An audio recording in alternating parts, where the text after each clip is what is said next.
Two twin sisters ask a young billionaire to save their father, but when he enters the old house, he's shocked to recognize who is lying in the bed.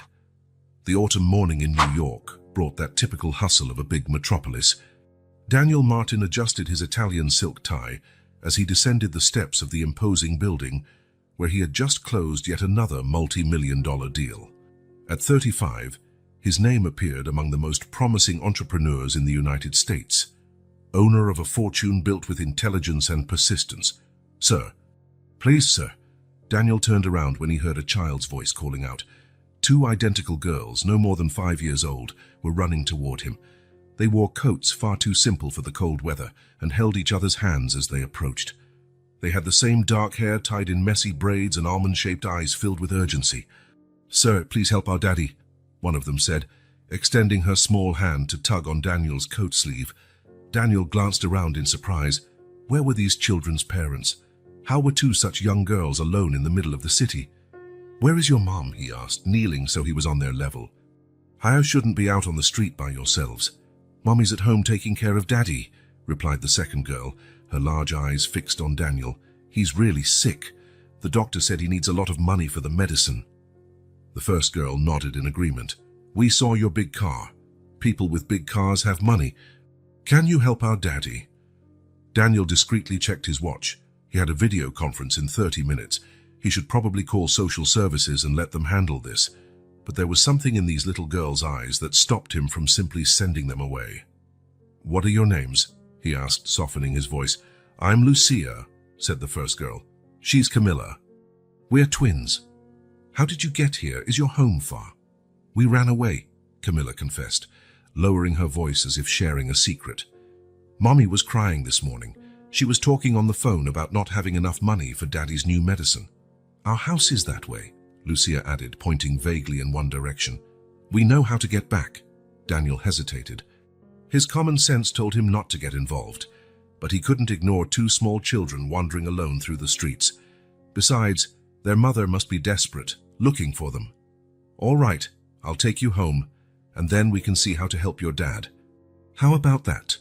The twins exchanged glances, as if consulting each other in a silent language only they understood, then nodded in unison. "Raphael," he said into his phone after a few seconds, "cancel my appointments for the next 2 hours." Something unexpected came up. The luxury car looked out of place in that neighborhood of old buildings and narrow streets. The girls sat in the back seat, wide-eyed, clearly impressed by the vehicle's interior. "There's a TV in the car," Lucia exclaimed, pointing to the built-in screen. "And the seats are so soft," Camilla added, running her little hands over the leather. "It's on that street," Lucia indicated a few minutes later, pointing to a narrow alley that barely fit the car. Daniel instructed his driver to stop, and they continued on foot. The twins ran ahead, occasionally holding his hands to guide him to a 4-story building whose faded facade spoke of better times. "It's upstairs," said Camilla, pointing to the staircase. "The elevator's broken." Daniel followed the girls up 4 flights of stairs. They moved quickly, used to the climb, while he wondered what kind of treatment could be so expensive that it drove 2 little girls to approach strangers on the street. Before they could even knock, the apartment door swung open abruptly, revealing a young woman with a distressed expression that immediately turned to relief. "Thank God," she exclaimed, crouching down to hug the girls. "Where were you? I looked everywhere." Then she noticed Daniel standing in the hallway, and her face went pale. "Who are you? Why are you with my daughters?" "They came up to me on the street," Daniel explained quickly. "They said their father is sick and needs help with treatment. I thought it best to bring them back." The woman visibly relaxed, gratitude replacing the suspicion in her eyes. "Thank you for bringing them back safely. I'm Elena Vega." She turned to the girls with a stern look. "What were you thinking? You know how dangerous it is to go out on your own." "But Mommy, he has a big car," Lucia justified with the flawless logic of a child. "You said on the phone you needed money for Daddy's medicine." Elena blushed, clearly embarrassed. "I'm sorry, sir. They overheard a conversation they shouldn't have. I appreciate you bringing them back, but we don't want to bother you." "Daniel Martin," he introduced himself, extending his hand. "And it's no bother at all." The girls looked at their mother with pleading expressions. "Can he see Daddy? Please." Eleanor hesitated, eyeing Daniel with a mixture of gratitude and distrust. "My husband is resting. He hasn't been well and—" "We brought help, Mommy," insisted Camilla. "Look at his watch. It's gold." Daniel couldn't help a faint smile at the girl's perceptive comment. Elena looked even more mortified. "Really, Mr. Martin, we appreciate your kindness in bringing the girls back, but please," he said gently, "if I could just have a moment with your husband. The girls mentioned a costly medical treatment. Maybe I can help somehow."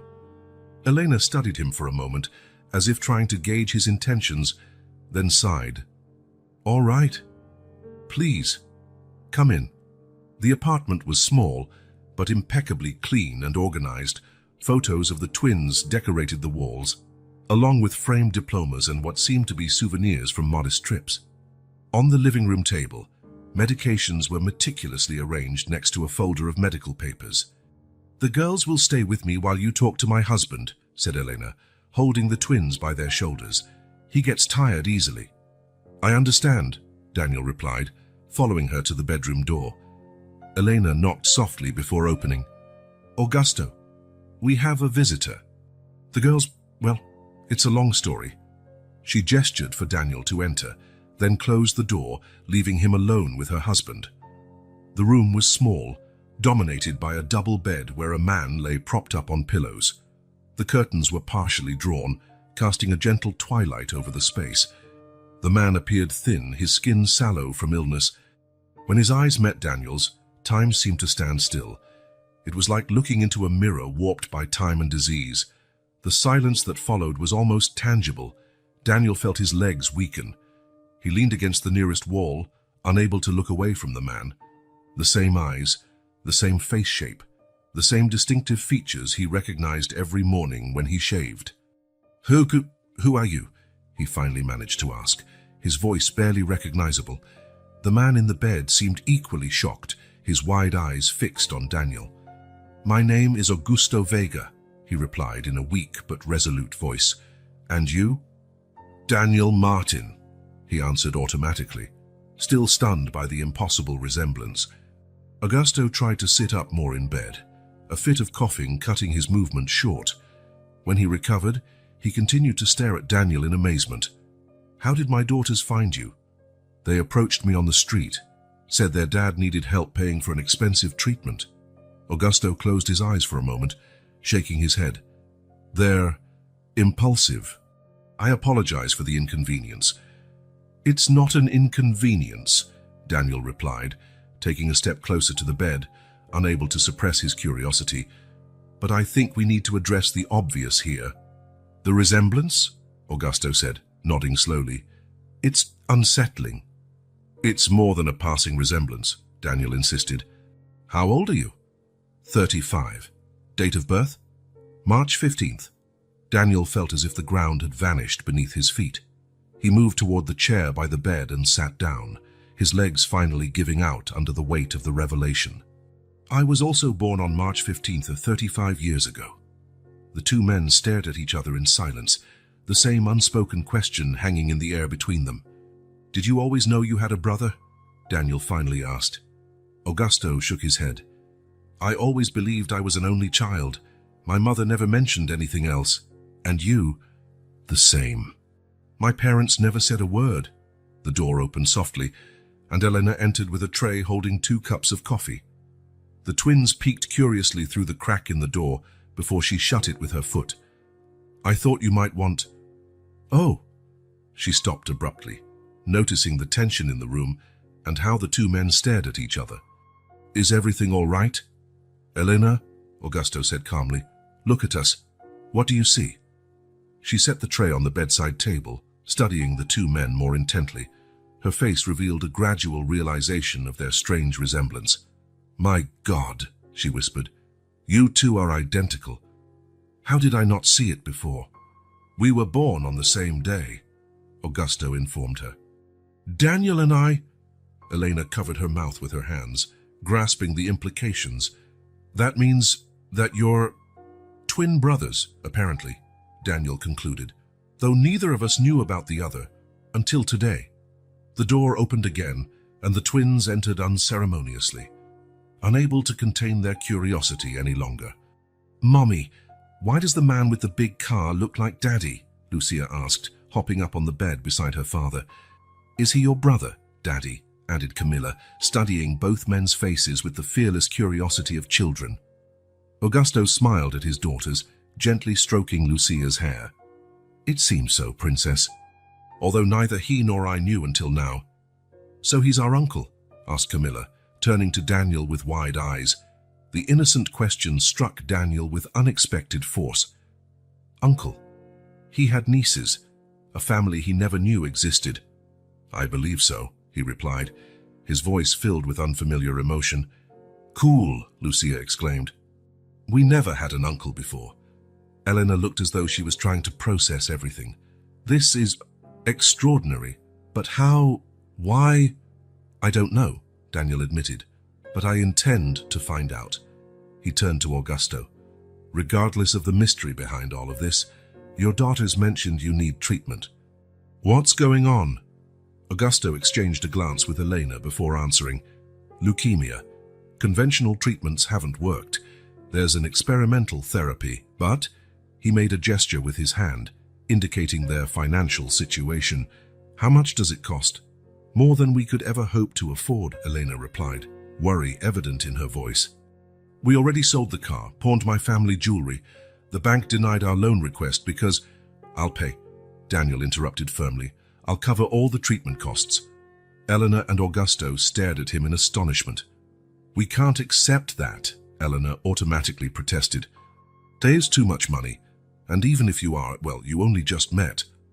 "Precisely for that reason," insisted Daniel. "I've spent my entire life not knowing I had a brother. Now that I've found you, Augusto, I won't lose you to a disease that can be treated." The words came naturally, though Daniel could hardly believe he was the one saying them. He had always been methodical in his decisions, never impulsive. But now, facing this man who was his mirror image, these girls who shared his blood, he felt a certainty that transcended logic. "Please," he continued, looking at Elena. "Let me help." Augusto reached out and took Daniel's hand. "Thank you," he said simply, his voice charged with emotion. The twins cheered, jumping on the bed, until Elena gently told them to calm down. "Easy, girls. Your dad needs to rest." "I'll make some calls," Daniel said, pulling out his phone. "I know the best doctors. We can start treatment immediately." As he made the arrangements, setting up consultations with specialists and securing immediate access to the experimental therapy, Daniel observed the family's interaction. Augusto clearly adored his daughters, and they adored him. Elena showed the calm strength of someone who faces adversity without giving in. They were a close-knit family, bravely fighting a difficult battle together. And now, inexplicably, he was part of that family too. When he finished making the calls, he announced, "Everything's arranged. Tomorrow morning, a medical team will come here for a full evaluation. Then we'll start the treatment at the clinic." "That soon?" asked Elena, surprised. Daniel smiled slightly. "Let's say I have a few contacts. Will Uncle fix Daddy?" asked Camilla, coming closer to Daniel with hopeful eyes. Daniel crouched to her level. "I'll do everything I can," he promised, surprised by the sincerity of his own words.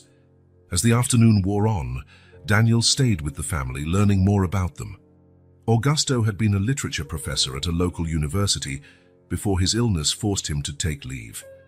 Elena worked as a nurse, ironically in oncology, allowing her to care for her husband at home, though it meant they relied on only one income. The twins had started school the previous year and loved drawing and listening to stories their father invented for them. It was a modest life, but rich in affection, so different from the lonely, business-focused existence Daniel led. "What about your mother?" Daniel asked Augusto once the girls were finally persuaded to go play in their room. "She never mentioned anything about a twin brother." "My mother passed away 2 years ago," Augusto replied. "Cancer as well, ironically. But no, she never said anything." "And your parents?" "My father died when I was 20, but my mother, Isabel, is still alive. I'll talk to her tomorrow. If anyone has answers, it's her. You think they knew?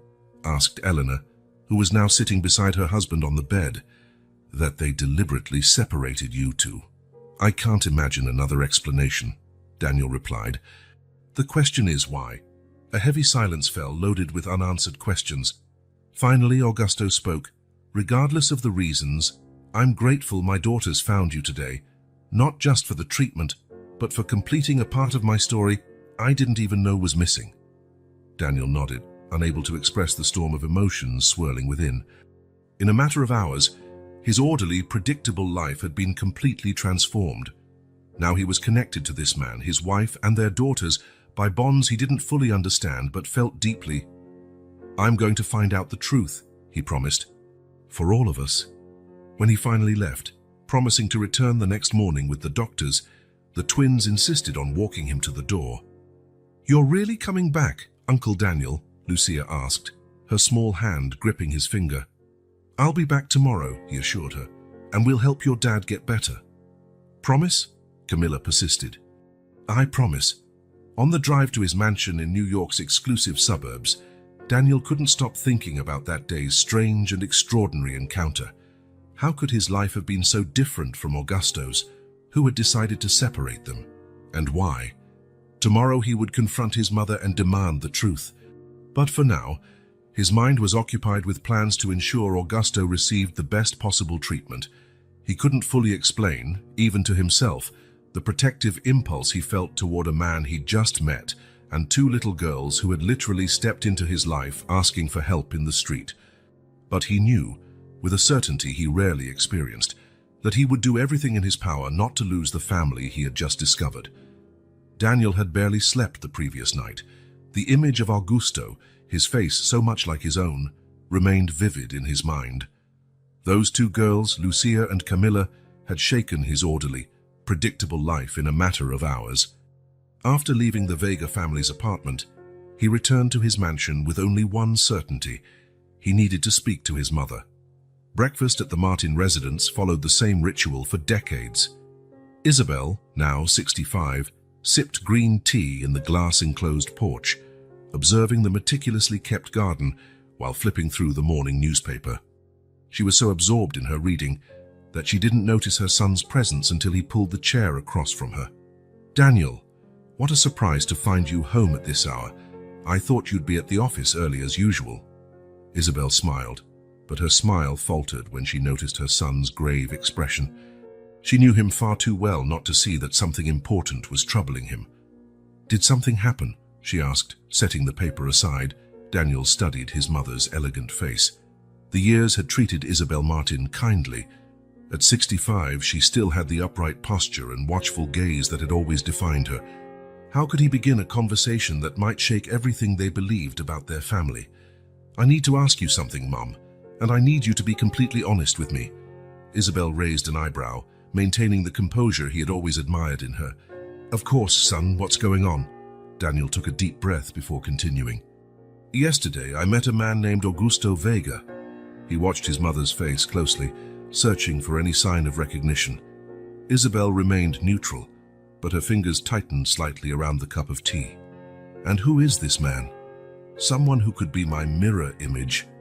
A man exactly my age, with my face, my eyes, even the shape of my hands. A heavy silence fell over the porch. Isabel looked away for the first time, focusing instead on the garden outside. Mom, Daniel said more firmly. Who am I, really? Where did I come from?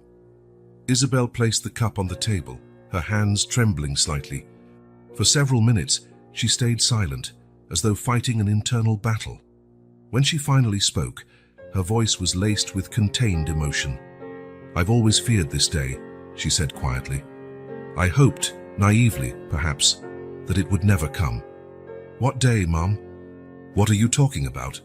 Isabel raised her eyes to meet his, and Daniel saw something he had rarely witnessed before: vulnerability. The day you found out the truth, that you weren't born a Martin. The words hit Daniel like a physical blow. Although he had suspected ever since he saw Augusto, hearing the confirmation from his own mother was different. It was real. I'm adopted, he said, Not as a question, but as a statement. Isabel nodded slowly.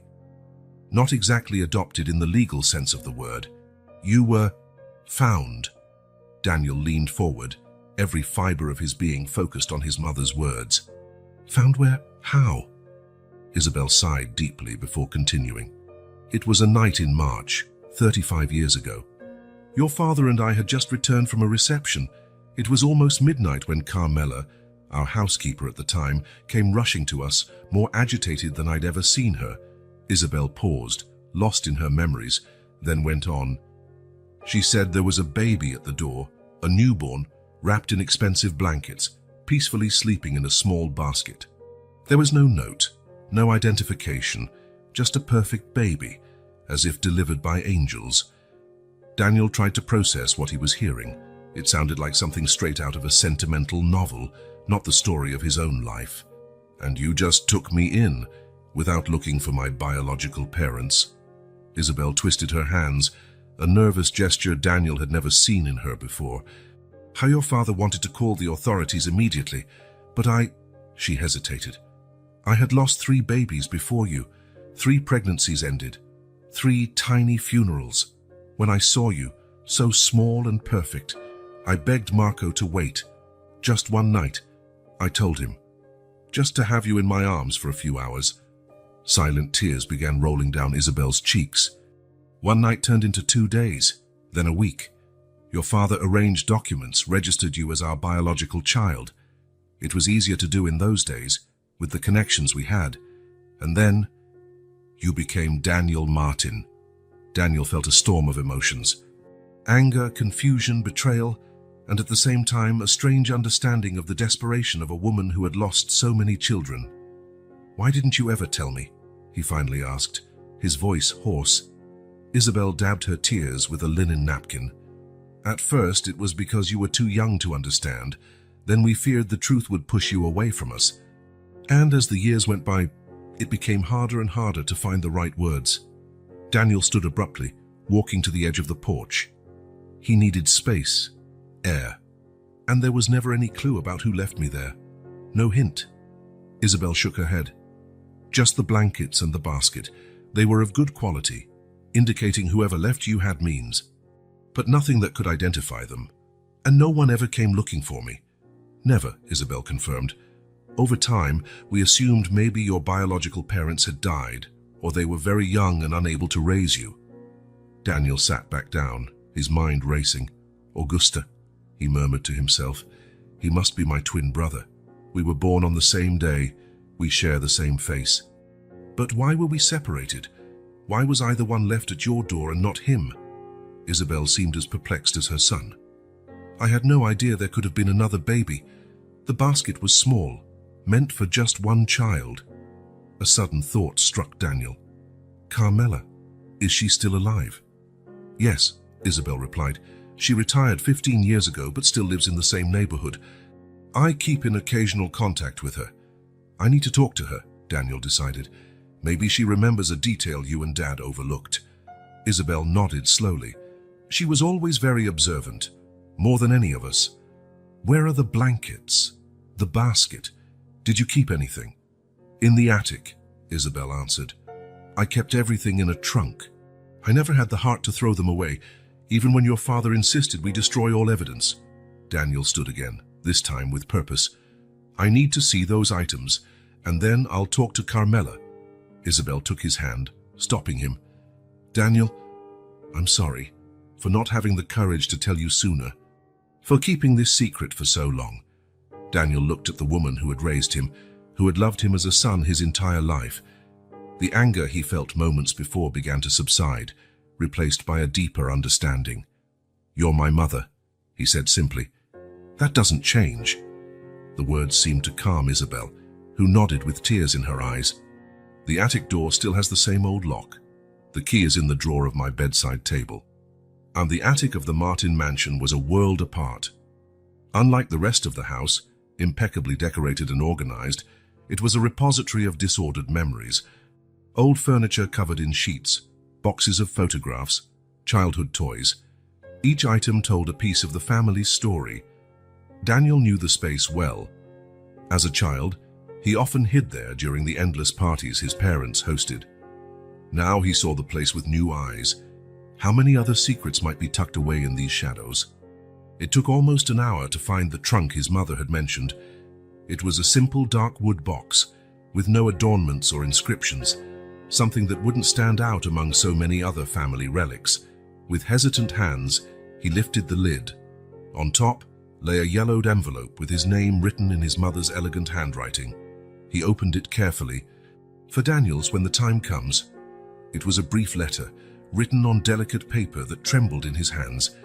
"My dear son, if you are reading this, then I have finally found the courage to share the truth we've hidden for so long. I don't know what age you'll be when you discover it, nor how you'll react. I can only hope you'll understand that every decision we made was driven by the immense love we felt for you from the very first moment. You came into our lives like a miracle when we had lost all hope. The way you arrived was unusual, perhaps even questionable in the eyes of the law. But to a mother with a broken heart, you were a second chance I couldn't refuse. I saved the few belongings that arrived with you, not as a reminder of your origin, but out of respect for a story that began before us. Perhaps someday these objects will help you find answers we can't give. No matter what you discover, know that you will always be our beloved son. Blood may define biology, but love defines family." With all my heart, Mom Daniel took a few minutes to compose himself before delving deeper into the trunk. Underneath the letter, he found exactly what Isabel had described: a set of fine silk blankets in a pale blue hue, delicately embroidered with a floral pattern at the edges. There were no monograms or identifying marks, but the quality of the material was undeniable. Beside the blankets, carefully wrapped in tissue paper, lay a small silver medal. Daniel examined it closely. It was a religious medallion depicting St. Christopher, the protector of travelers. The back bore an inscription so worn it was nearly illegible. Only the letters P and S could be discerned. The last item in the trunk was the basket his mother had mentioned. Small to say, woven from what looked like specially treated wickery, it had a white satin lining inside. At the base, almost invisible, was a tiny label with what appeared to be a baby boutique logo. Daniel photographed each item carefully, then replaced them with the same care his mother had used to preserve them. These objects were his only tangible connections to his unknown past, and now they were invaluable. The Carmela Rojas lived in a small apartment in the Chamberí neighborhood. At 80 years old, she maintained the same energy and clarity she'd had while working for the Martins. She greeted Daniel with genuine joy, hugging him as if he were still the boy running through the mansion hallways. "My Danny, what a wonderful surprise. Isabel called saying you'd be coming, but I still can't believe you're here in my living room. How long has it been?" 2 years? "At least 3, Carmela," Daniel replied, immediately comforted by the familiarity of the woman who had been almost a second mother during his childhood. They sat in the small living room, decorated with family photographs and religious souvenirs. Carmela served coffee and homemade cookies, watching Daniel with attentive eyes. "Isabel told me you finally learned the truth," she said plainly, without beating around the bush. "I always told her she should have told you sooner. Secrets have a peculiar way of surfacing when we least expect them." Daniel nodded, grateful for her frankness. "You were the one who found me that night," he began.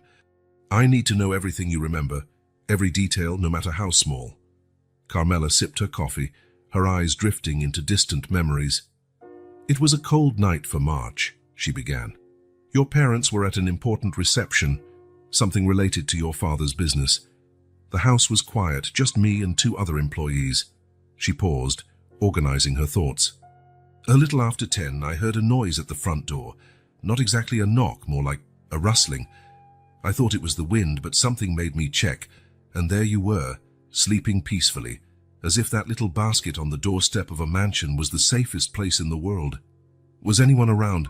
Did you see a car driving away?" Carmela shook her head. "Whoever left you did it quickly and silently. They either knew exactly when the entrance wouldn't be watched, or they were extremely lucky. And there was no letter, no identification. Nothing but those fine blankets and a silver medal around your neck. I remember thinking it was odd. leaving a baby with no name, no history, but such expensive items. Daniel showed Carmela the photos he had taken in the attic. Are these the same blankets and the same medal? The elderly woman examined the images carefully, then nodded. Yes, that's them. That's... The medal was on your neck, hung by a thin chain. She furrowed her brow, concentrating.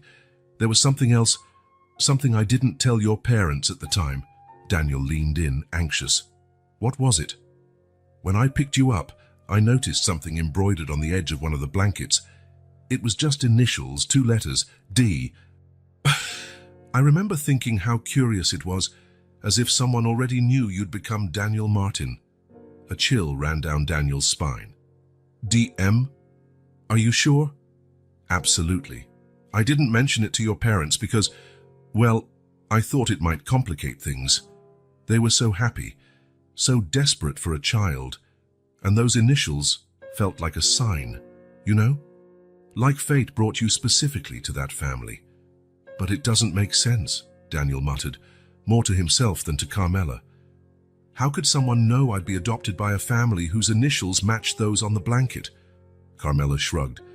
Maybe they didn't know, maybe it stood for your real parents, or maybe... She hesitated. Maybe it wasn't a coincidence. Daniel looked at her, intrigued. What do you mean? Your mother, Isabel, had lost 3 babies before you. It wasn't a secret in the high circles of New York society. Maybe whoever left you there knew you'd be taken in and loved. The idea was both disturbing and comforting. It would mean he wasn't simply abandoned, but deliberately placed in the arms of a family desperate for a child. And you never noticed anything suspicious in the weeks before? Anyone watching the house, asking questions about the family? Carmela thought for a moment. No, nothing that caught my attention. But there were so many events at that house, so many people coming and going. Daniel sighed, frustrated by the lack of concrete leads. Carmela, do you think it's possible I was left by someone close to the family? Someone who knew about my parents' situation, who knew about the babies they lost? The elderly woman considered his question seriously. It's possible.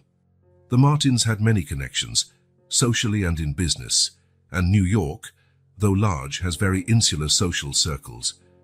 She took Daniel's hands in hers, her kind eyes fixed on him. What do you plan to do now, my boy? Daniel took a deep breath before responding. I found a man, Carmela, someone who looks just like me, who was born on the same day, Augusto Vega. I believe he's my twin brother. Carmela's eyes went wide with surprise. My goodness, so there were 2 babies. Yes, but for some reason, we were separated. I need to find out why. I need to understand who made that decision, and why I was the one left at the Martins' door while Augusto stayed with whoever raised him. Carmela squeezed his hands with surprising strength for her age. If there are answers to be found, you will find them, Danny. You've always been determined, even as a child, but remember, she paused meaningfully.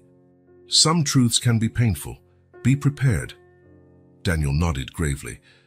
I've passed the point where ignorance was comfortable, Carmela. I can only move forward now. As he left the small apartment, Daniel felt both closer and farther from his origins. The puzzle pieces of his identity were beginning to fit together, but the complete picture was still far from clear. One thing was certain. He and Augusto were biological brothers, separated by circumstances he still didn't comprehend. And while Daniel was left at the door of a wealthy family, ensuring him a privileged life, Augusto followed a completely different path. The mystery deepened.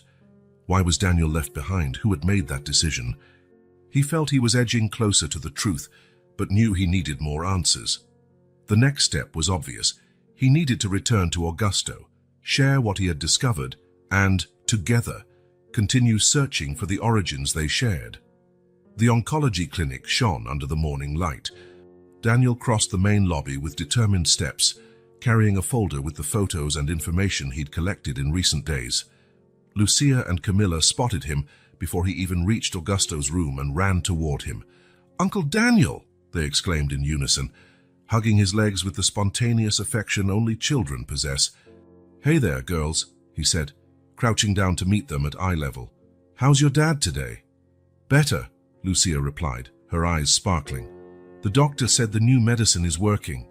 And he ate pudding for breakfast, added Camilla, as though that were the most important sign of recovery. Eleanor appeared in the hallway, her face showing signs of sleepless nights, but with a genuine smile upon seeing Daniel. "They won't stop talking about the uncle who brought them gifts yesterday," she commented, referring to the books and games Daniel had sent to keep them entertained during their father's hospitalization. "Can I talk to Augusto alone for a moment?" Daniel asked, his tone more serious than he intended. Elena nodded, sensing the gravity in his eyes. "Girls, let's go get some hot chocolate in the cafeteria," she suggested, holding out her hands to her daughters. "Your dad and Uncle Daniel need to talk." When he entered the room, Daniel found Augusto sitting up in bed, browsing a book. Although he still looked pale and visibly weak, there was more color in his cheeks. The experimental treatment seemed to be helping. "The man with the big car," Augusto joked upon seeing him closing the book. "My daughters won't stop talking about you and your magical gifts." Daniel smiled, sitting in the chair beside the bed. "How are you feeling?" "Like someone being poisoned in order to be cured," Augusto replied with an ironic smile. "But the doctors seem optimistic." A brief silence fell between them until Daniel finally spoke. "I found out something about us, about our origins." Augusto straightened up, his full attention on Daniel now. "What did you discover?" "I was adopted, or rather, found on the doorstep of the Martins' mansion when I was a newborn. My parents never knew where I came from or who left me."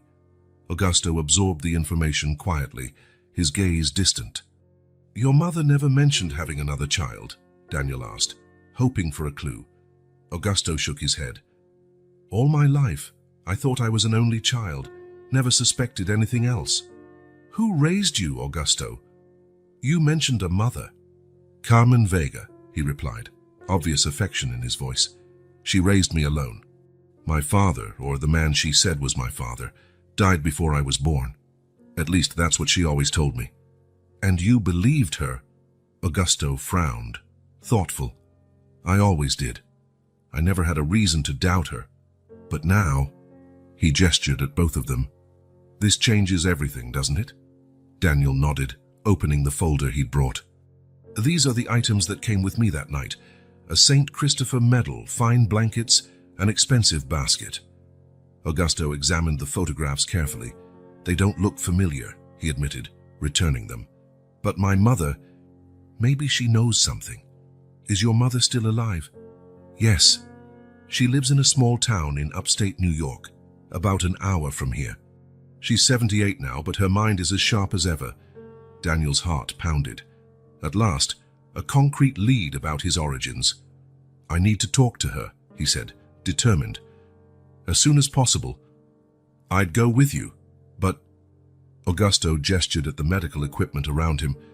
"I can't leave here for at least 2 more weeks. The treatment requires constant hospitalization at this stage." Daniel considered the situation. Part of him wanted to wait, to make the trip with Augusto, but the urgency to find answers was overwhelming. "I think I need to go alone," he finally decided. "Every day that passes without us knowing the truth is a lost day. And if your mother really knows something..." "I understand," Augusto agreed, though Daniel could see a hint of disappointment in his eyes. "It might be better. If she sees me, she might get defensive. With a stranger, she might feel more comfortable talking. Are you sure you're okay with that?" Augusto thought for a moment, then nodded. "Yes, go talk to her. Carmen has always been reserved about my birth. When I asked about my father, her answers were vague, evasive. Maybe there's more to that story than she was willing to tell me. Any idea where I should begin? What should I ask?" "Be direct," Augusto advised. "My mother respects people who go straight to the point. Show her the photos. Tell her what you've discovered. She might be shocked at first, but if she knows something, I believe she'll talk." Daniel wrote down the address Augusto provided, along with some directions on how to reach the small house upstate. "When do you plan to leave?" Augusto asked. "Tomorrow morning," Daniel replied. "I see no reason to delay. You can stay at Ms. Pilar's inn. It's simple but clean. Tell her you're my friend and she'll take good care of you." As Daniel rose to leave, Augusto grasped his arm. "Daniel, thanks. Not just for the treatment, but for seeking these answers, for wanting to find out who we are. "We're brothers," Daniel answered simply. "In some way, I've always felt like something was missing in my life. Now I know what it was." The two men shared a moment of silent understanding.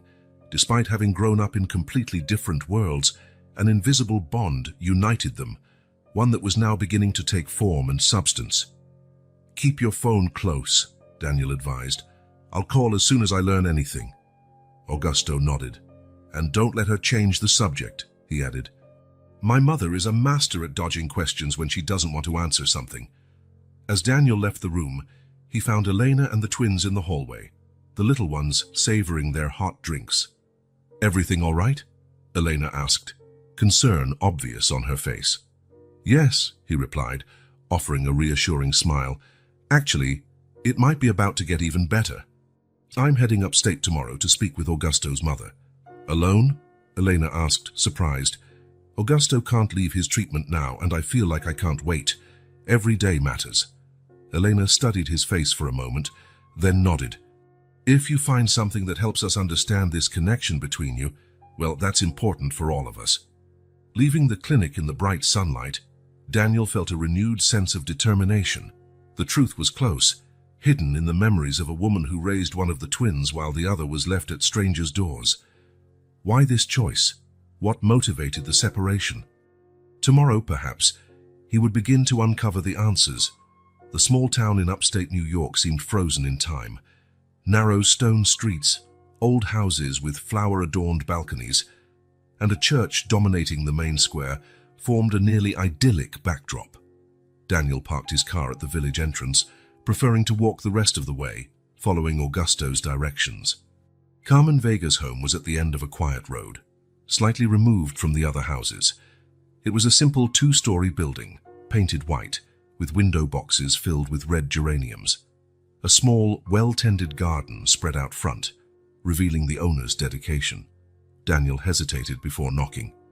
He had rehearsed this moment in his mind the entire trip, but now, at the threshold of finding answers, he felt strangely vulnerable. Taking a deep breath, he knocked 3 times.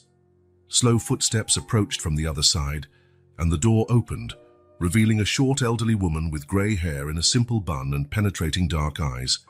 She wore an apron over a modest dress, her hands lightly stained with soil, as if interrupted while gardening. "Yes?" she asked, studying the elegantly dressed stranger at her door. Daniel felt his heart race. Though there was no physical resemblance, something in those dark eyes struck him with unexpected force. They were the same eyes as Augusto's, and the same as the twins. "Ms. Carmen Vega?" he asked, trying to keep his voice steady. "Yes, that's me. How can I help you?" Following Augusto's advice, Daniel decided to be direct. "My name is Daniel Martin. I recently met your son, Augusto." The woman's face lit up with a warm smile. "Oh, you're a friend of my Augusto. He didn't tell me he was expecting a visitor. Come in, please." Daniel followed Carmen inside. The interior was simple but very clean and welcoming. Family photos lined the walls, many of Augusto at various ages, and more recent ones with the twins. Carmen led him into a small living room, gesturing to a couch while she sat in a comfortable-looking armchair. "Is Augusto all right? It's been a few weeks since I last saw him." "He mentioned he was undergoing a new treatment," she said, a hint of worry crossing her face. "Yes, he's responding well to the treatment," Daniel reassured her. "The girls are doing great too." Carmen visibly relaxed, though her brow soon furrowed in confusion. "Forgive me, but how did you meet my son? Augusto doesn't usually mention friends like you." Daniel sensed her hesitation as she took in his expensive suit and watch, obvious signs of a social gap between him and Augusto's usual circle. "Our story is a bit unusual," he began, choosing his words carefully. "I only met Augusto 2 weeks ago in a very unexpected way." Carmen watched him attentively, waiting for him to continue. "Miss Vega, what I'm about to say will sound extraordinary, but please hear me out." Slowly, Daniel opened the folder he'd brought, first removing a recent photo of him and Augusto side by side at the hospital. The resemblance was unmistakable, despite Augusto's pallor from illness. Carmen took the photo with trembling hands. Her face lost its color gradually, eyes wide, fixed on the picture. For several seconds, she remained silent. "Impossible," she finally whispered, but there was no conviction in her voice, only a sense of shock that seemed to drain her strength. "I was born on March 15th, and the same as Augusto," Daniel continued softly. "I recently discovered I was left at the doorstep of a mansion in New York when I was a newborn. The family that found me decided to raise me." Carmen closed her eyes tightly, as if trying to shut out the reality confronting her. When she opened them again, they were tearful. "How did you find us?" she asked, her voice barely audible. "By chance, Augusto's daughters approached me on the street, asking for help to pay for his treatment. When I first saw Augusto—" "Those girls," Carmen murmured, shaking her head. "So impulsive, like their dad." She returned the photo with trembling hands and rose slowly, walking to an old china cabinet in the corner of the room. From a lower drawer, she took out a small carved wooden box. When she sat down again, her movements were that of someone carrying a heavy burden. 35 years carrying this secret," she said, placing the box on the coffee table. 35 years waking up every morning with the same question, "Did I make the right choice?" Daniel watched silently as she opened the box with careful fingers. From inside it, she removed a small wrapped bundle of cloth. Unfolding it, she revealed a medal identical to the one Daniel had in the photos, St. Christopher in aged silver. "There were two," she explained. "One for each baby. Splitting them would be bad luck, so I left one with you." The confirmation hit Daniel hard, even though he expected it. This woman, this humble person with work-worn hands and a weary gaze, was his biological mother. "So it's true," he said, his voice strangely calm. "You're my mother." Carmen lifted her eyes to meet his, and what Daniel saw there were decades of contained pain, silent guilt and unspoken love. I thought I'd never see you again," she said, voice quavering as tears finally streamed down her wrinkled cheeks. "So many times I imagined your face, wondered if you were okay, if you were happy." Daniel felt a lump in his throat.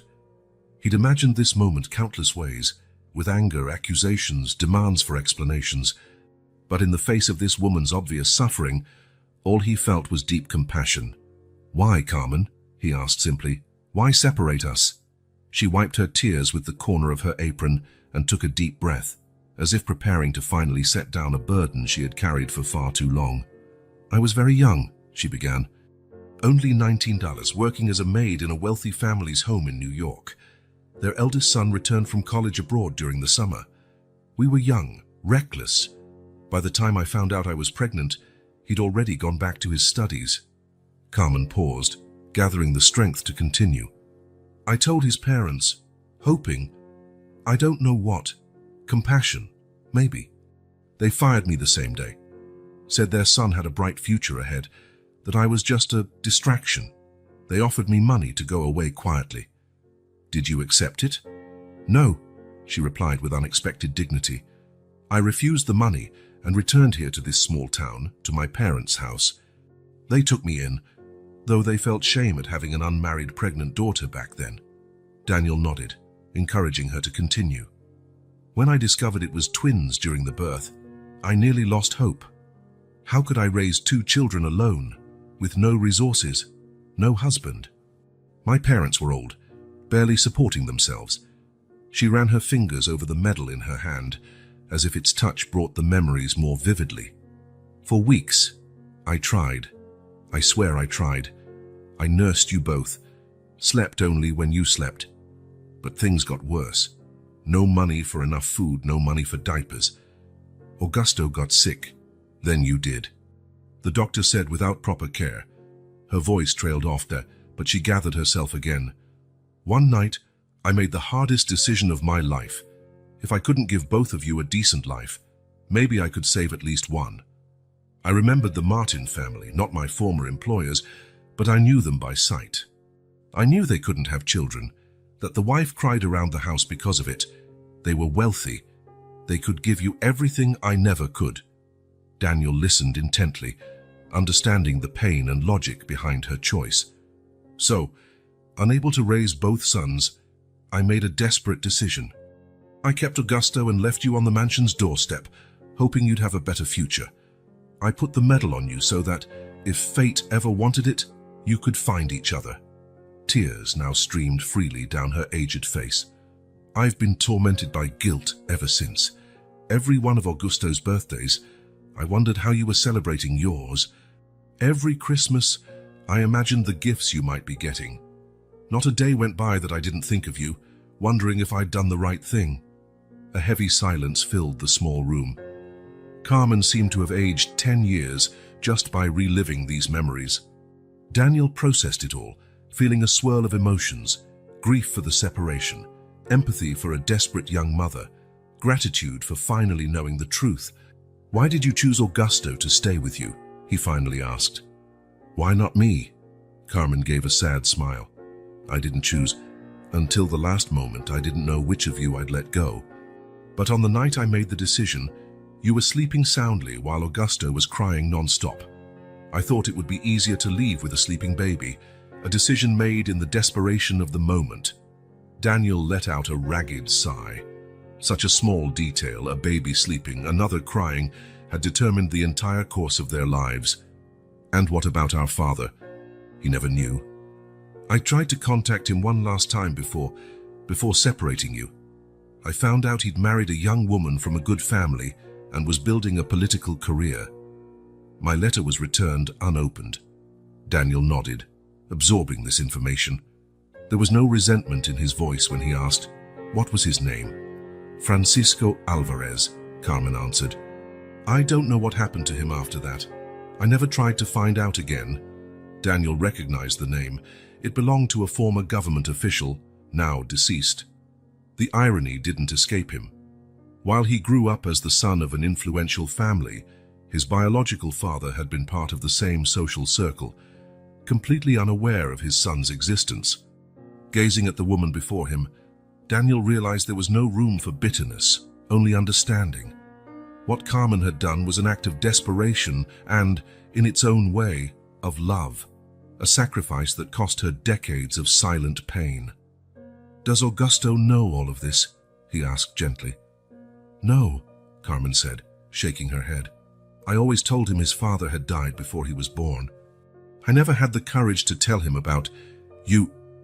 Daniel took her work-hardened hands in his, feeling the rough texture. "Thank you for telling me the truth now," he said simply. Carmen looked into his eyes, tears glistening. "Do you hate me?" she whispered. "No," Daniel replied sincerely. "How could I? You did what you believed was best for your children, even though it meant a tremendous sacrifice for you."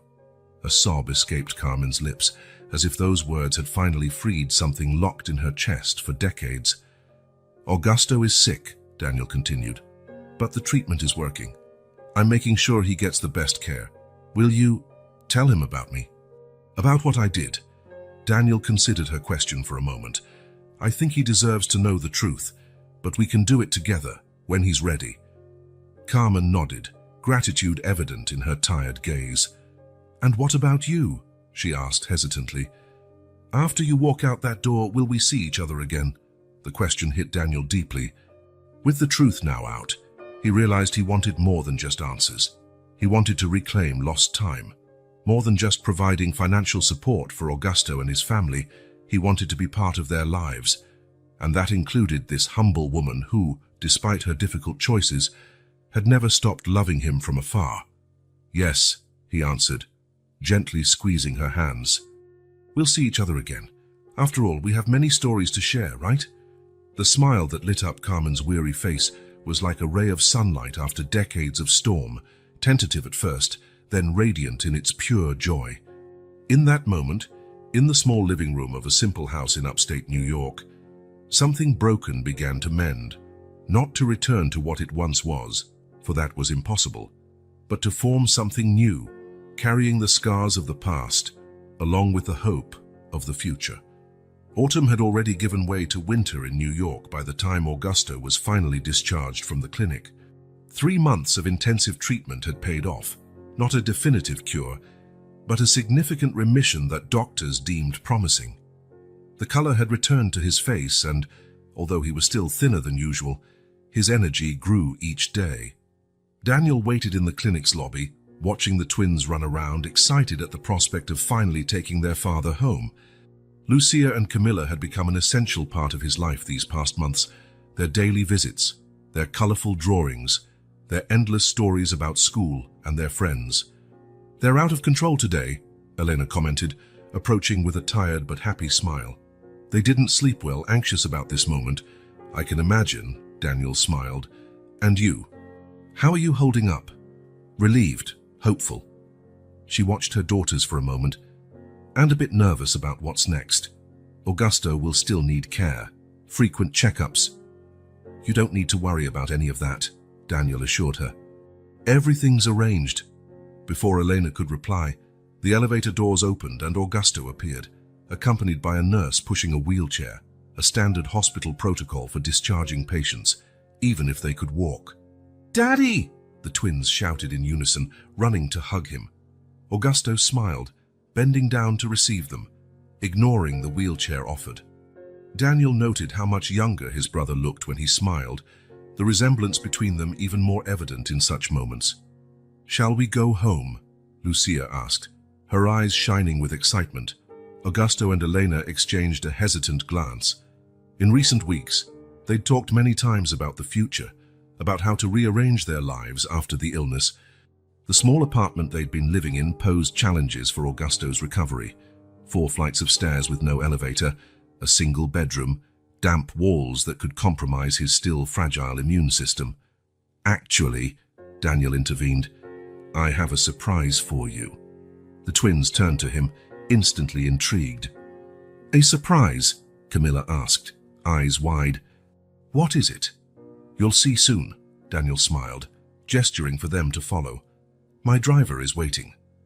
In the parking lot, a spacious van awaited them instead of the limousine Daniel usually used. The change didn't go unnoticed by Augusto, who raised an inquiring eyebrow at his brother. "I thought we'd be more comfortable this way," Daniel explained. "Plus, there's someone else waiting for us." A puzzled look crossed Augusto's face, but he asked no more questions as they all climbed into the van. During the drive, the twins kept everyone entertained with their lively chatter, describing in detail how they had decorated their father's room for his return. Elena looked nervous, wringing her hands in her lap as if sensing something important was about to happen. Daniel stared out the window, his thoughts drifting to the past months. Since discovering his twin brother and meeting Carmen, his life had changed drastically. The projects that once seemed so important now took on a new perspective. Long hours at the office had given way to hospital visits, afternoons playing with his nieces, conversations with Augusto about books, music, and the decades they hadn't shared. "We're going the wrong way," Augusto noted, interrupting Daniel's thoughts. "Our apartment is in the opposite direction." "We're not going back to your old apartment," Daniel said simply. The van now turned into a pleasant residential area with large houses and well-kept gardens. Not the exclusive suburb where Daniel lived, but a comfortable middle-class neighborhood with good schools and lush parks. "Daniel, what's going on?" Elena asked, her voice tense. Before he could reply, the van stopped in front of a 2-story house with terracotta-colored walls and a small front garden. A discreet ramp beside the entrance steps suggested recent adaptations. "We're here," Daniel announced, stepping out and opening the door for the others. The twins were first out, looking around curiously. Augusto and Elena followed, confusion clear on their faces. "Daniel, what is this place?" Augusto asked. In response, Daniel took a set of keys from his pocket and handed them to his brother. "Your new home. If you'll accept it, of course." A stunned silence followed, broken only by the excited exclamations of the twins, who were already exploring the garden, marveling at a small fountain with colorful fish. "We can't accept this," Elena said automatically, though her eyes betrayed her fascination with the house. "Please," Daniel insisted. "Don't think of it as a gift if that makes you uncomfortable. Consider it an investment in Augusto's health. The doctors were clear about the need for a suitable environment for his recovery." Augusto held the keys as if they were fragile and precious. "Daniel, this is too much." "It's the least I can do," Daniel corrected him. "After everything we've discovered," After all the lost time, I want you to have stability and security. More than that, I want us to be a real family." The front door opened before Augusto could respond. A familiar figure stood in the doorway. Carmen, dressed simply but with a special sparkle in her eyes. "Mom!" Augusto exclaimed in surprise. "What are you doing here?" The twins, seeing their grandmother, ran to hug her with the same energy they'd shown their father. Carmen received them with kisses and exclamations of affection before stepping toward the group gathered near the van. "Your brother invited me," she explained, casting Daniel a glance of gratitude and slight nervousness. "He said it would be a special surprise for your discharge." In the past few months, since the revelation in upstate New York, Carmen had met with Daniel and Augusto multiple times. Their initial meetings were challenging, filled with conflicting emotions, especially for Augusto, who had to process not only the existence of a twin brother, but also the truth about his birth and why they were separated. Carmen approached her son, touching his face gently. "How are you feeling?" "Better every day," he replied, covering her hand with his. "But I didn't know you were coming to New York." "I invited her to live here too," Daniel explained. "The house has a separate apartment in the back with its own entrance. I thought it would be good to have an extra adult to help with the girls while you and Elena handled treatment and work." Carmen exchanged a look with her son, seeking his approval. "I only agreed because he insisted," she said. "He said you'd need help during recovery, but if you'd rather I go back to the village—" "No," Augusto interrupted, clasping his mother's hands. "I'd like you to stay. The girls would miss you." What went unspoken yet understood by all was that Augusto himself would miss her. Despite the painful truth about his birth, the bond between mother and son remained strong. "Can we go in now?" asked Lucia, tugging on Daniel's sleeve. "We want to see our rooms." "Did you two already know about this?" Elena asked, surprised. "Uncle Daniel showed us pictures," Camilla admitted. "But he made us promise to keep it a secret." Daniel shrugged, smiling at Elena's reproachful look. "I needed accomplices." Finally, they all entered the house. The interior was spacious and welcoming, furnished with new but comfortable pieces. A large living area opened into a dining room and a kitchen filled with modern appliances. Upstairs, 4 bedrooms and 2 bathrooms provided plenty of space for everyone. The twins explored every corner with cries of wonder and excitement, especially when they discovered their rooms were decorated according to their preferences. An ocean theme for Lucia and forest motifs for Camila. "When did you do all this?" Augusto asked, noting each detail that revealed the care taken in preparing the house. "Over the past few weeks," Daniel replied, "with Carmen's help and a few hints I got from the girls." Elena seemed unable to believe her eyes. Tears brimmed as she took in the small details that made the house feel homey. Books on the shelves, already framed family photos on the walls, plants that brought life to the space. "Daniel, I don't know how to thank you," she finally said. "This is more than we could have ever dreamed of." "No need to thank me," he answered simply. "You're my family. The only family I have, one really." In the weeks following Isabel's sudden passing during Augusto's treatment, Daniel felt, for the first time, the true meaning of loneliness. The Martin mansion, previously just spacious, became oppressively empty. That was when the idea of a new house began to form, not just as a more suitable place for Augusto's recovery, but as an opportunity to forge stronger bonds with the family he'd only recently discovered. While everyone explored the house, Carmen approached Daniel, her eyes reflecting a mix of emotions. "I never imagined we'd all be together like this one day," she said softly, so only he could hear. "It's like a dream that took a while to come true," Daniel replied. Carmen nodded, looking at Augusto, who was checking out the little library in the corner of the living room, already pointing out titles he recognized to Elena. "I know I'll never make up for lost time," she said, her voice thick with emotion. "But I want to be part of your lives now." Daniel placed his hand over hers, feeling the aged skin. "We're only beginning," he assured her. "We have a lot of time ahead." That evening, their first dinner in the new house, the dining room table was full. Augusto and Elena sat at the heads of the table, with the twins and Carmen on one side, Daniel on the other. The meal, prepared by Carmen with enthusiastic help from the girls, was simple but delicious. Traditional recipes she used to cook for Augusto as a child. Conversation flowed naturally, punctuated by the girls' laughter and stories shared by everyone. Daniel observed the scene with a sense of wholeness he had never experienced before. Although his former adult life had been filled with professional success and material comfort, there was always a void he couldn't name. Now, sitting at the table with his brother, nieces, G's, and biological mother, he finally felt complete. After dinner, once the girls were in bed and Elena was helping Carmen tidy up the kitchen, the two brothers stepped out to the small backyard patio. The night was cool, the sky unusually clear for the city. "How have you been dealing with Isabel?" Augusto asked after a few moments of companionable silence. "It's been a month today, right?" Daniel nodded, grateful for his brother's sensitivity in remembering the date. "It's strange," he admitted. "On one hand, I miss her terribly.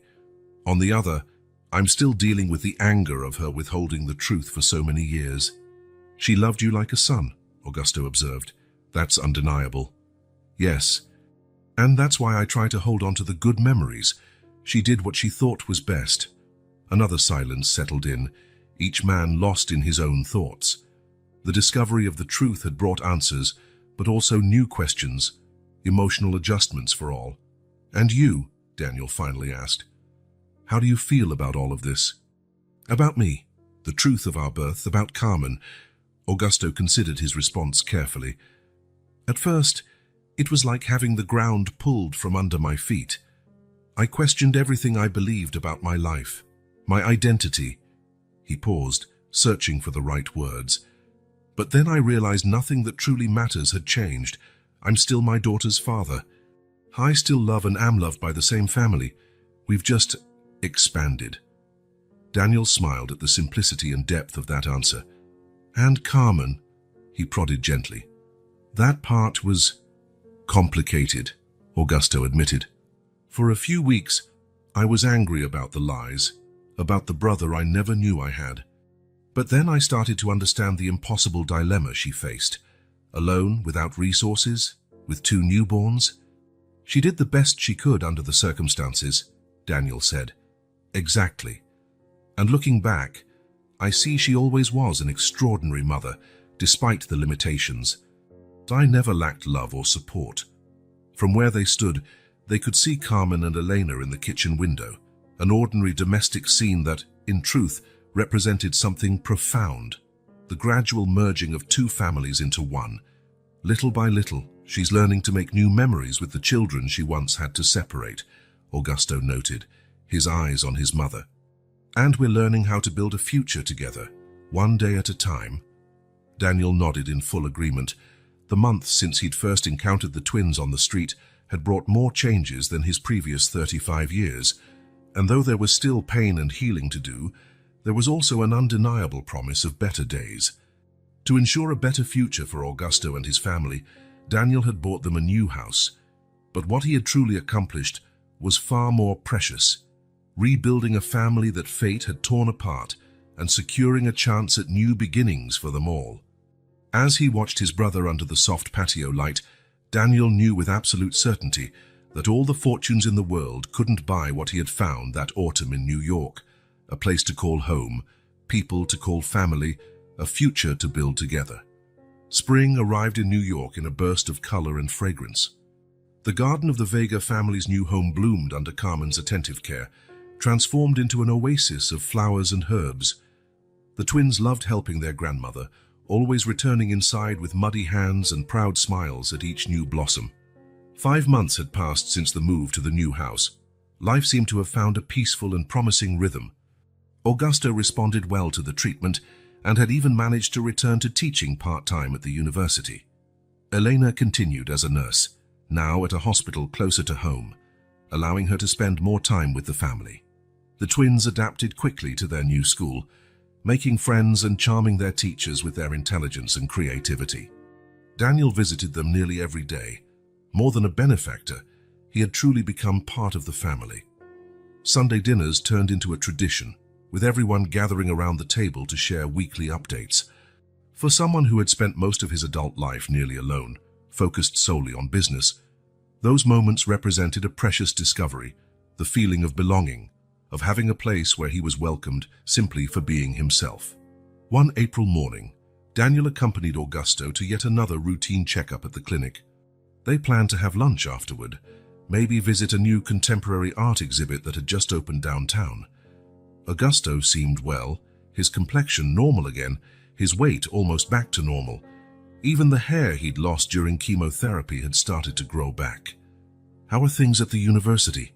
Daniel asked as they waited in the clinic's reception area. "Surprisingly good," Augusto replied. "The students have been wonderful. They organized a welcome-back reception for me, with banners and everything. Pretty embarrassing," he added with a grin, "but very moving." "And your book. Have you managed to make progress?" Augusto had been working for years on a book about contemporary American literature, a project his illness had forced him to pause. "Yes, finally.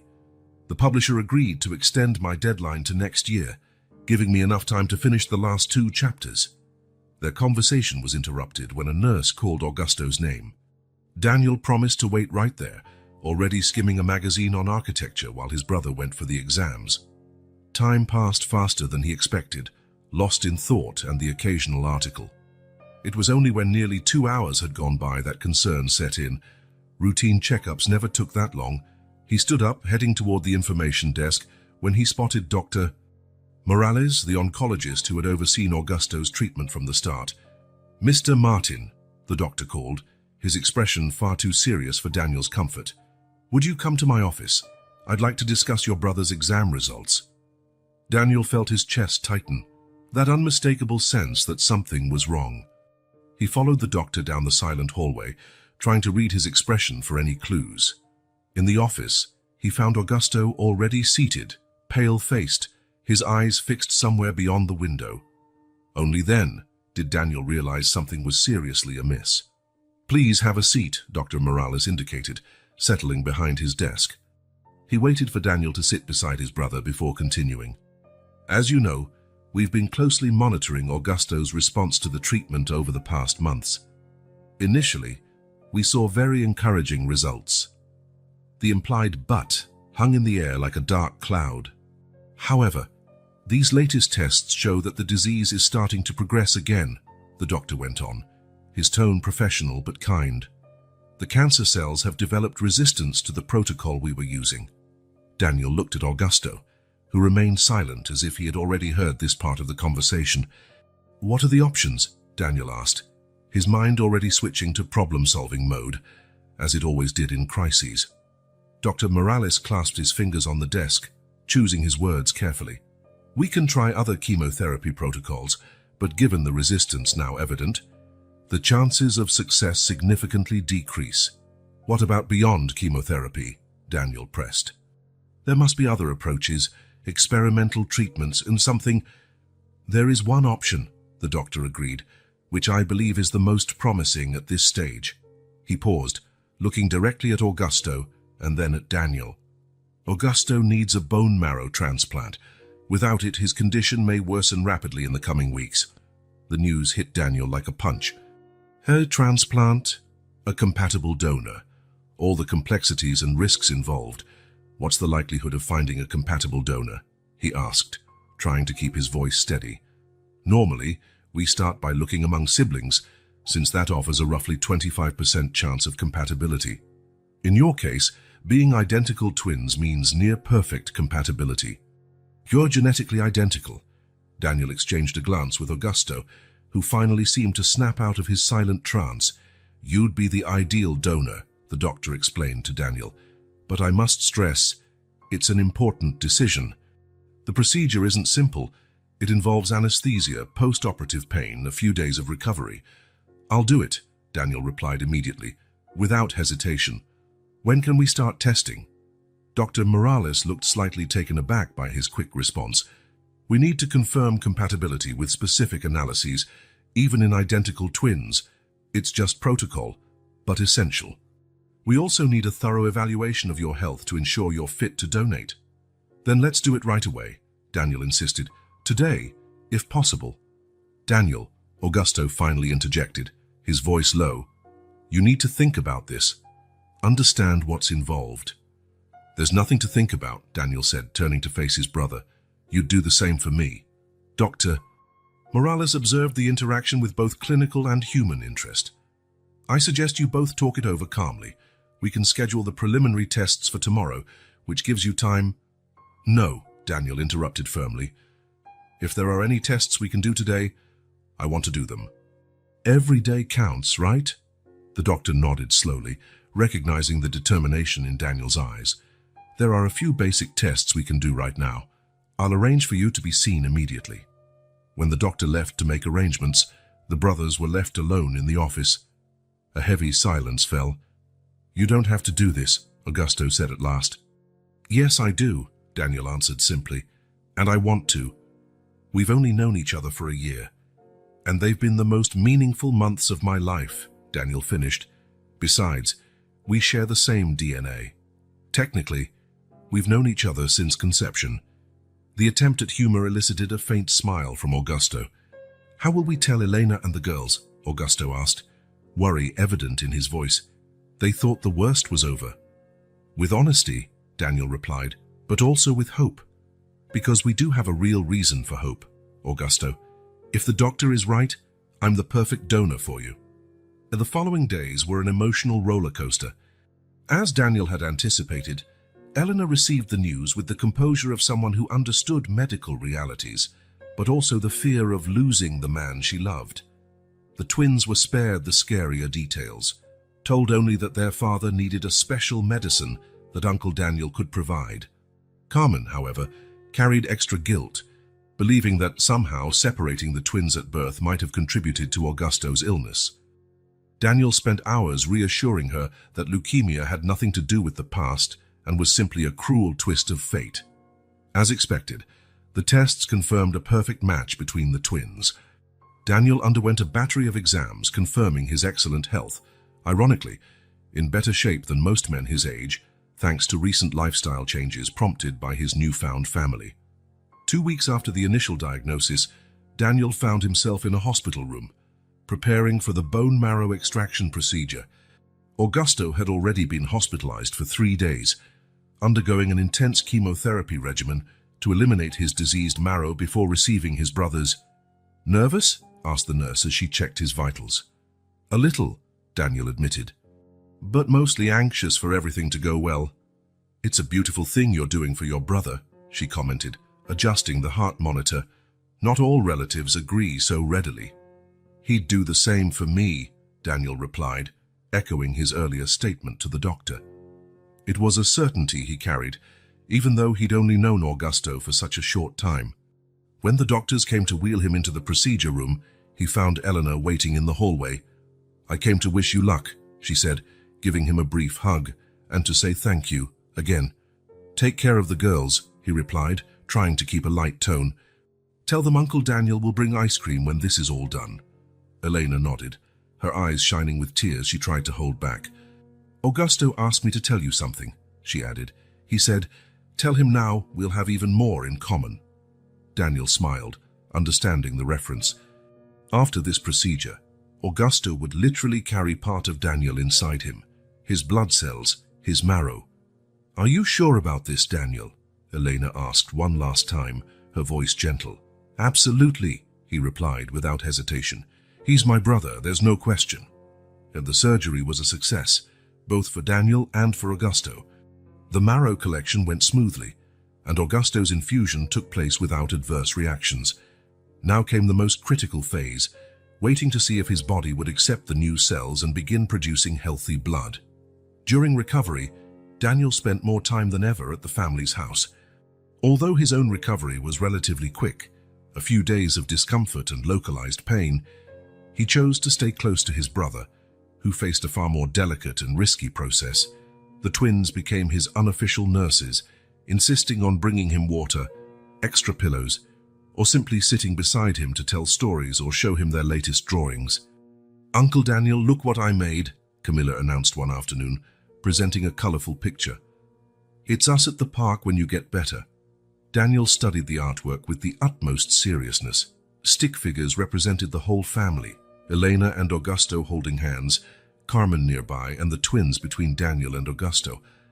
All of them had enormous smiles. "It's beautiful, Camilla," he said sincerely. "I'm going to hang it in my office."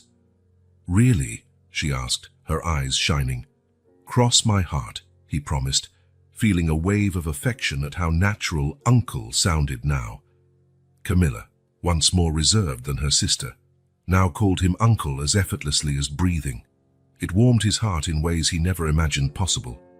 In the days that followed, while Augusto remained isolated in the hospital, shielded from any infection as his immune system rebuilt, Daniel took on an even more active role in the family. He drove the girls to school, helped with homework, learned to cook simple meals with Carmen, and even accompanied Elena on her daily visits to Augusto whenever the children stayed under their grandmother's care. One evening, after putting the twins to bed, Daniel found Carmen on the back porch, gazing at the stars while sipping a cup of tea. "They're finally asleep," she asked, offering him a chair beside her.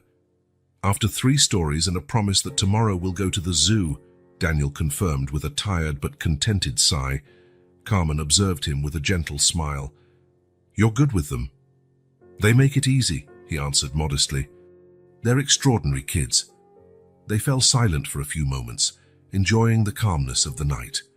"You know," Carmen began, speaking thoughtfully, "when I left you at that mansion so many years ago, my biggest fear was that you'd grow up in a cold family that gave you material things but not love."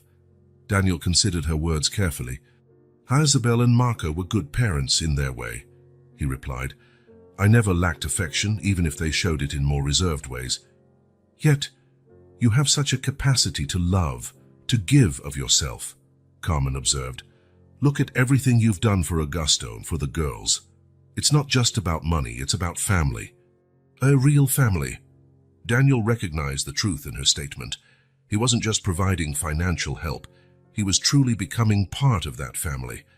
Every bedtime story for his nieces, every conversation with Carmen about the past, every planning session with Elena about Augusto's future care, all of it was transforming him, integrating him, completing him in ways he'd never experienced. "They are my family," he said simply. "You all are my family." Carmen nodded, her eyes shining with unshed tears. "Augusto is going to be fine," she said with a mother's unwavering conviction. "Because of you, my son has a second chance." "We all have a second chance," Daniel corrected her gently.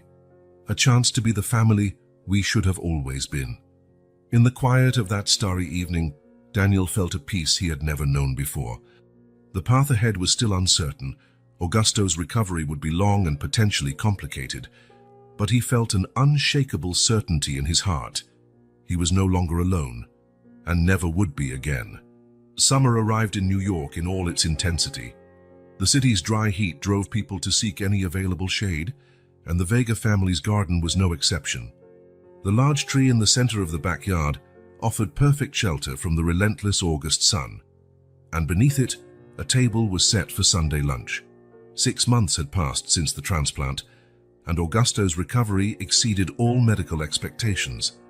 His body accepted Daniel's cells without complications, and his latest exams showed no sign of the disease. Though doctors still spoke cautiously of remission rather than cure, there was tangible optimism at each appointment.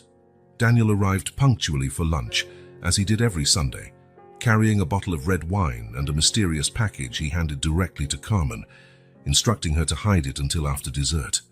The matriarch smiled conspiratorially, storing the package in the pantry, before returning to the final meal preparations. Uncle Daniel. The twins sprinted toward him as soon as they saw him enter the garden. Even at 5, their distinct personalities were clear.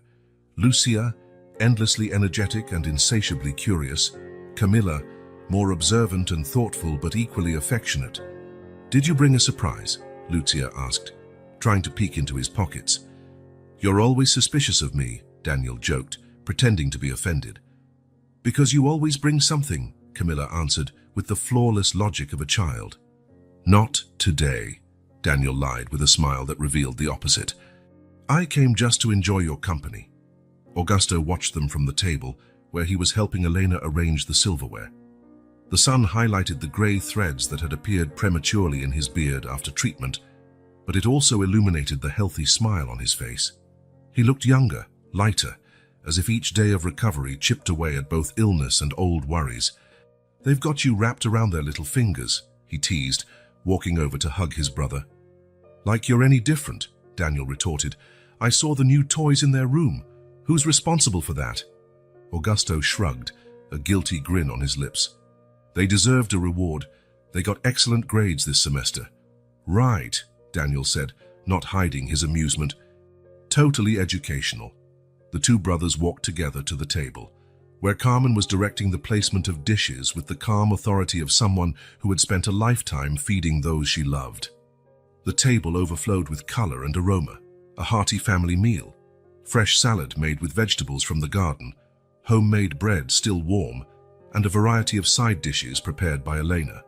"It all looks wonderful," Daniel praised, inhaling the scents mixing in the warm air. "You say that every Sunday," Elena noted, pouring cold water with lemon slices. "And every Sunday it's true," he replied simply. Once everyone was seated around the table, a spontaneous moment of silence settled, comfortable, not awkward, when people who love each other pause to feel gratitude for being together. Carmen broke the silence, raising her glass in a toast. To health. And to family. They all lifted their glasses, including the twins with their small cups of orange juice, clinking them at the center of the table with genuine smiles. Those two words, health and family, carried deep meaning for each of them, for reasons they didn't need to explain. The meal continued with the friendly familiarity they'd developed over the past months. Conversations overlapped, stories were told, plans made. Augusto talked about returning full-time to the university next semester. Elena mentioned a promotion at the hospital. The twins animatedly discussed the ballet lessons they would start in September. Daniel observed it all with a sense of wonder that still surprised him. Belonging. He who had spent his adult life building walls around himself, surrounded by luxury but seldom genuine affection, now found himself fully integrated into this family that fate had returned to him so unexpectedly. "What are you thinking?" Carmen asked, noticing his contemplative silence. "How life can turn around," he answered honestly. "A year ago, I didn't even know you existed." Carmen nodded, understanding the depth behind his simple words. "And now we can't imagine our Sundays without you," she added, her gaze filled with contained emotion. After dessert, a caramel flan that was Elena's specialty, the children asked permission to play in the garden. Augusto decided to join them, creating an impromptu treasure hunt with clues he wrote on tiny pieces of paper scattered throughout the yard.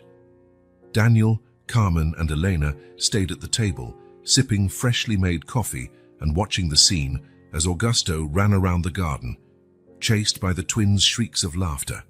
"Sometimes I have to pinch myself," Elena said, her eyes on her husband, "to see him like this, so alive. The doctors say that after 6 months, the chance of relapse goes down significantly," Daniel reminded her, though he knew Eleanor, being a nurse, was well aware of the stats.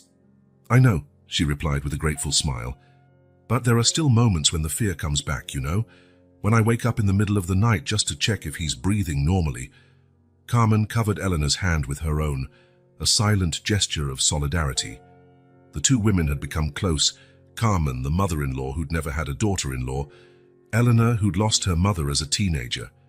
They filled voids in each other's lives in ways that transcended traditional family definitions.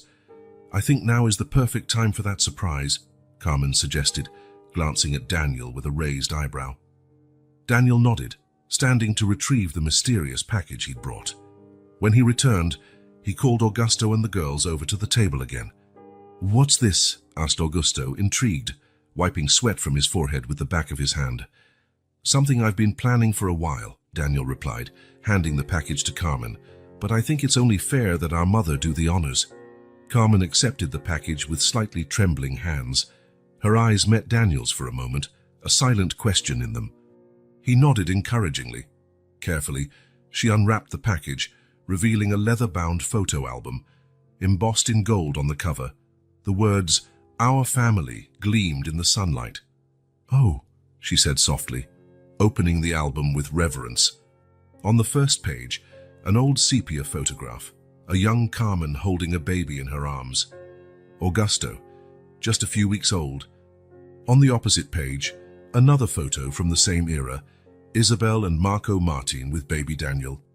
"How did you find this?" Augusto asked, leaning in for a better look.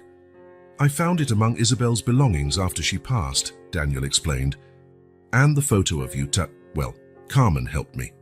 Turning the pages, the album followed two parallel timelines. On one side, Augusto growing up under Carmen's care.